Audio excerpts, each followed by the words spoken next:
Most people believe their problem is distraction. What they don't see is that distraction is only the surface. Beneath it is something deeper and more dangerous, a divided mind. You move through your days doing many things, but never fully present in any of them. The ancient Japanese saw this condition not as inconvenience, but as a weakness of character. They believed a scattered mind could never be trusted when life demanded precision. Centuries ago, Zen monks and samurai trained under a single principle that governed everything they did. It was called Ichigyo Zamai, one action, one mind. Not efficiency, not productivity, total presence, without residue. When the sword was lifted, there was only the sword. When the floor was swept, there was only the floor. Nothing else was permitted to exist. Miyamoto Musashi, Japan's most famous swordsman, lived this principle to its extreme. He did not separate training from living or philosophy from action. Each movement was complete in itself. Each moment was treated as final. In his writing, he warned that a mind divided between past and future would always lose its edge. Victory, he said, belonged to the one who was fully where he stood. In the modern world, this sounds almost impossible. Your attention is constantly pulled away before it can settle. Even when you work, part of you is already leaving. Even when you rest, your mind remains restless. The body may be in one place, but the mind is scattered across 10 others. The samurai would not have called this busyness. They would have called it a lack of discipline. Consider a man named Daniel. He is not a warrior, not a monk, and not especially remarkable by modern standards. He works a demanding job, carries quiet responsibilities, and feels perpetually behind. Each day begins with intention and ends with exhaustion. He believes he lacks motivation, but in truth, he lacks presence. Daniel's days are filled with partial actions. He checks messages while eating, thinks about work while speaking to people, and plans tomorrow while rushing through today. Nothing is finished cleanly. Everything bleeds into the next thing. At night, his mind replays the day without resolution, and sleep arrives late, if at all. He tries to fix this the modern way. He organizes, optimizes, and rearranges his schedule. He consumes advice about focus and time management. None of it works for long. The problem remains untouched because it was never about methods. It was about how he met each moment. One evening, almost by accident, Daniel comes across a short passage from Zen teaching. It describes a monk washing his bowl after eating. Nothing more. No symbolism, no lesson spelled out.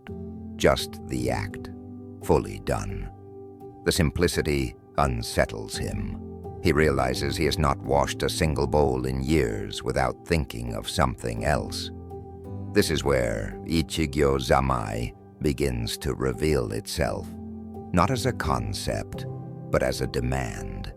It asks you to give yourself fully to what is in front of you, and to withhold yourself from everything else.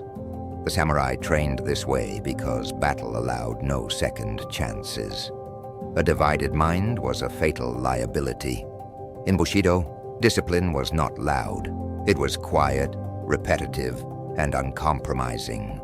Warriors were trained to perform simple actions with absolute attention, drawing the sword, standing, walking, breathing. These were not warm-ups. They were the practice itself. Mastery was found in the ordinary, not the dramatic. Daniel decides to test this idea, but not everywhere. He chooses one small action. Each morning he makes tea. Normally it is rushed and forgettable. Now he decides that when he makes tea, that is all he will do. No phone, no planning, no mental commentary. Just the kettle, the cup, and the steam rising. At first it feels uncomfortable. His mind resists the confinement. Thoughts press in, demanding attention. He notices how addicted he is to mental noise. The silence exposes his restlessness, but he stays with it. He does not try to calm the mind. He simply refuses to follow it elsewhere. This is an important distinction. Ichigyo Zanmai is not about controlling thoughts. It is about refusing division. The mind can move, but the body and attention remain loyal to the action. Over time, something subtle begins to shift. The act of making tea feels complete. It leaves no residue. The samurai believed that incompletion was exhausting. When actions overlap, they drain the spirit. When an action is fully finished, it releases energy. Musashi wrote that clarity comes from cutting away what is unnecessary. This includes unnecessary attention. Presence is a form of elimination. Daniel begins to apply this discipline elsewhere. When he writes, he writes. When he listens, he listens. When he walks. Not perfectly, and not all the time, but deliberately. Each action becomes a boundary. His days do not become easier, but they become cleaner. There is resistance. Old habits do not surrender quietly. At times, he feels behind, slower than others. But something unexpected happens. His fatigue lessens. He no longer carries unfinished moments into the next task. The mind, once scattered, begins to settle through obedience, not force. Zen teaches that the mind becomes calm when it stops fleeing. Stillness is not created by relaxation, but by commitment. The samurai understood this deeply. They did not seek peace. They sought alignment.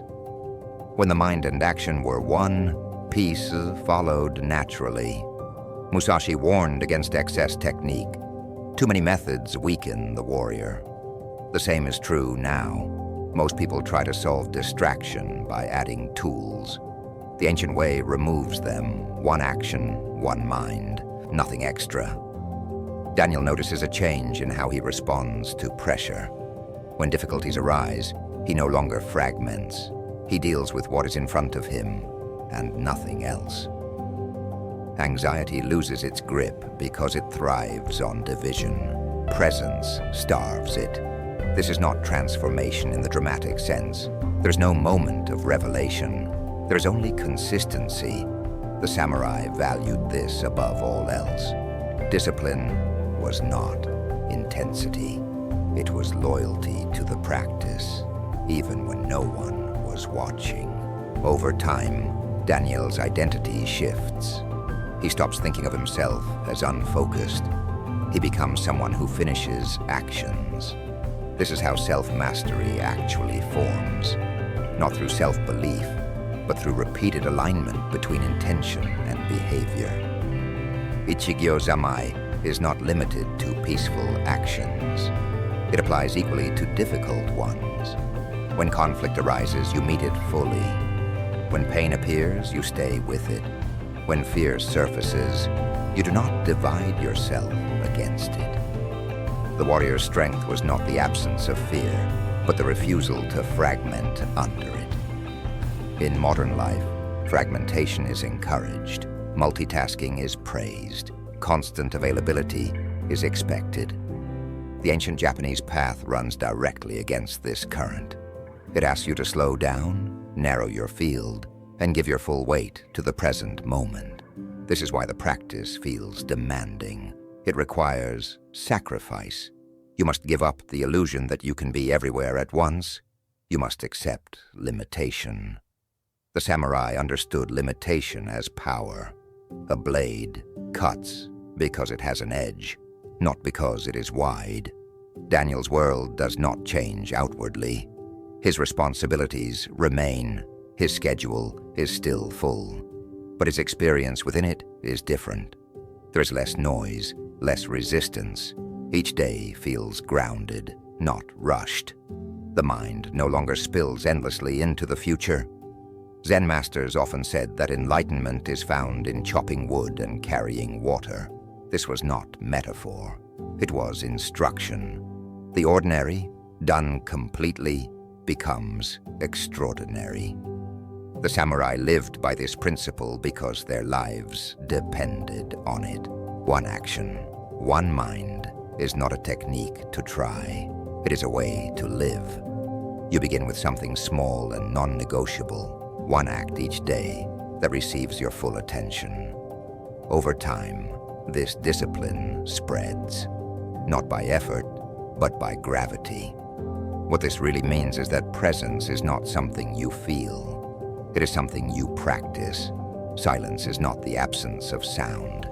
It is the absence of division. Inner strength is not intensity.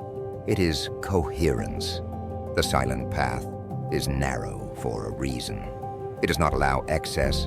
It does not tolerate distraction disguised as necessity.